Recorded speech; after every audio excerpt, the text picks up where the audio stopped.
Students, सभी को हमारे यूट्यूब चैनल में स्वागत है। आज हम लोग देखने वाले हैं क्लास 9 के राजनीति विज्ञान यानी कि लोकतांत्रिक राजनीतिक 1 का पहले चैप्टर का इम्पोर्टेंट कुछ क्वेश्चन आंसर को। इसे आप लोग बहुत अच्छे से जानिए ताकि एग्ज़ाम में आप लोग को अच्छे से काम होगा। और हो सके तो आप लोग एक नोट कॉपी बनाइए और उसमें इसको लिखते चलिए। ठीक है, तो चलिए स्टार्ट करते हैं। और जो नए स्टूडेंट इसमें जुड़े हैं वो लोग इस चैनल को सब्सक्राइब करें ताकि आने वाले जितने सारे वीडियो अपलोड करेंगे उसका नोटिफिकेशन आप लोगों को सबसे पहले मिलेगा। तो चलिए हम लोग इसे शुरू करते हैं। तो पहला जो क्वेश्चन है ये क्या है, इनमें से किससे लोकतंत्र के विचार में मदद नहीं मिलती है। देखिए, क्वेश्चन पकड़ने का एक तरीका होता है। ये नहीं मिलती है का मतलब क्या होता है, यही इसका आंसर हम लोग को सबसे पहले दिलाएगा। कैसे देखते हैं। जो नहीं है मतलब क्वेश्चन क्या है, नेगेटिव है। क्वेश्चन क्या है, नेगेटिव क्वेश्चन है। इसमें हम लोग को नेगेटिव आंसर भी खोजना होगा। तो देखिए इसका नेगेटिव आंसर होगा। ठीक है, तो पहला क्या है, लोगों का संघर्ष। तो ये तो होता है। विदेशी शासन द्वारा आक्रमण, ये 2 नंबर में क्या है, विदेशी शासन द्वारा आक्रमण। तीसरा में क्या है, उपनिवेशवाद का अंत। ये तो होता है। हम लोग जब लोकतांत्रिक सरकार करेंगे तो उसमें उपनिवेश का अंत हो जाएगा। लोकतंत्र में संघर्ष जो है ये बना रहेगा। लोगों की स्वतंत्रता की चाह, लोग क्या करेंगे, स्वतंत्रता के ऊपर ज़्यादा विचार व्यक्त करेंगे। लोग चाहेगा कि हम लोग स्वतंत्रता रहेंगे। तो ये आंसर जो है ख नंबर वाला जो आंसर है ये आंसर गलत है। विदेशी शासन द्वारा आक्रमण से लोकतंत्र का विस्तार की मदद हम लोग को नहीं मिलती है। तो इसमें नेगेटिव आंसर हम लोग को ढूंढा है। तो नेगेटिव क्वेश्चन जो है नेगेटिव क्वेश्चन है, आंसर भी हम लोग का नेगेटिव ही होगा। तो पहला नंबर वाला समझ में आ गया आप लोगों को। अब देखिए दूसरा नंबर में जो है, आज दुनिया के बारे में इनमें से कौन सा कथन सही है। मतलब 3 नेगेटिव क्वेश्चन होगा, एक पॉजिटिव क्वेश्चन होगा, वही उसका आंसर होगा। तो इसका आंसर क्या है, देखिए, आज पहले के किसी दौर से ज़्यादा देशों में शासकों का चुनाव लोगों के द्वारा ही होता है। यानी कि पहले ऐसा नहीं होता था, लोगों का जो कार्य है उसको उतना पार्टिसिपेट नहीं करते थे, लेकिन अब ऐसा नहीं है। सबसे ज़्यादा लोगों ने ही सरकार को चुनती है। तो इसका आंसर यही होगा। यानी कि आज पहले में किसी दौर से ज़्यादा देशों में शासन जो है वो चुनाव के द्वारा ही हो रहा है। किससे, चुनाव के द्वारा ही हो रहा है।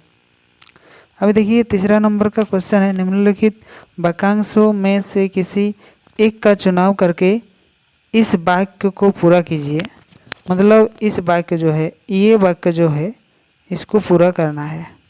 अंतर्राष्ट्रीय स्वतंत्रताओं में लोकतंत्र की जरूरत है ताकि डैश, यानी कि इसका आंसर होगा आपका डी नंबर।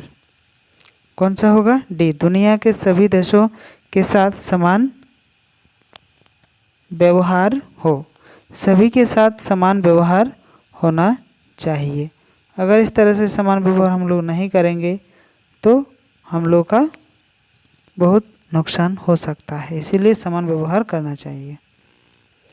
अब हम लोग देखेंगे चौथा नंबर वाला जो है, इसका आंसर हम लोग देखेंगे। चिले जो है एक ब्रिटिश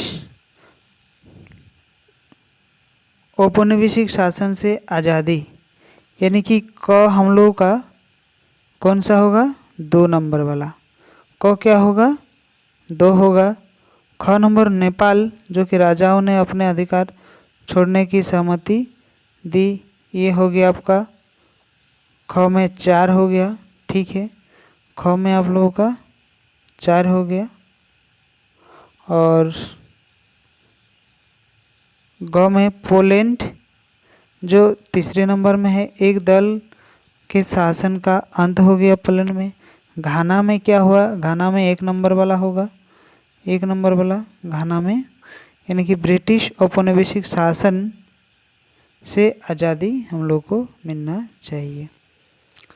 अब हम लोग इसका नेक्स्ट क्वेश्चन को देखेंगे। उतना ही शॉर्ट क्वेश्चन था।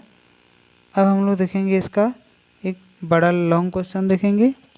ये लॉन्ग क्वेश्चन क्या है देखिए, जब सेना लोकतांत्रिक शासन की ओर उखाड़ फेंकती है तो सामान्य कौन कौन सी स्वतंत्रताएं छीन ली जाती है।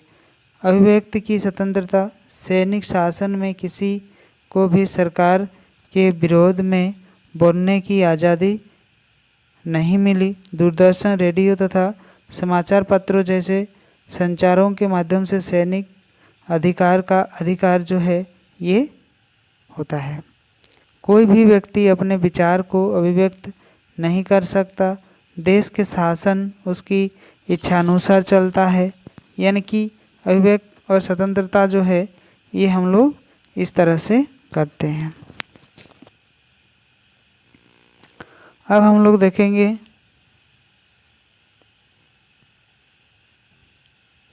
घूमने की स्वतंत्रता जो है, सैनिक शासन में आज़ादी से घूमने की स्वतंत्रता छीन ली है। सरकार जब चाहे उसको चाहे नज़रबंद कर सकती है तथा जेल में डाल सकती है अथवा मौत की घाट उतार सकती है। तो ये घूमने की स्वतंत्रता के अंदर ये चीज़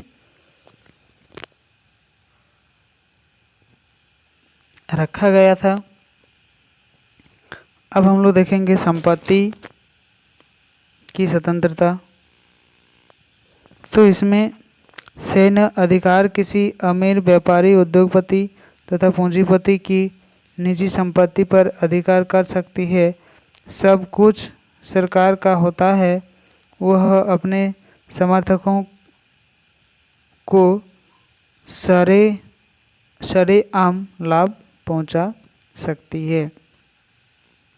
यानी कि सभी के सामने वो अपना जो लाभ है ये पहुंचा सकती है।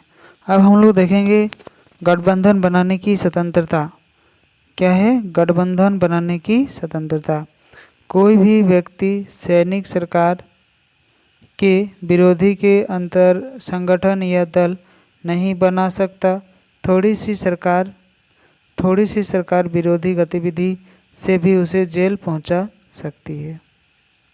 अब देखिए इसमें क्या है, मताधिकार की स्वतंत्रता।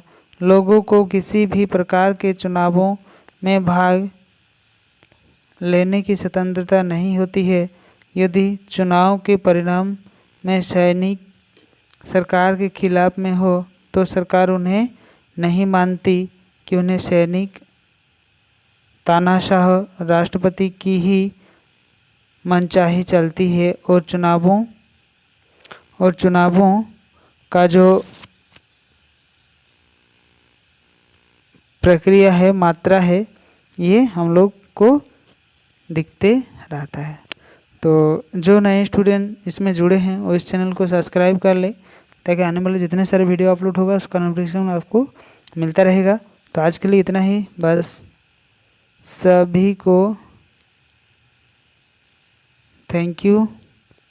और अपने अपने दोस्तों को ये वीडियो शेयर करें ताकि उसको भी इसका लाभ मिल सके। और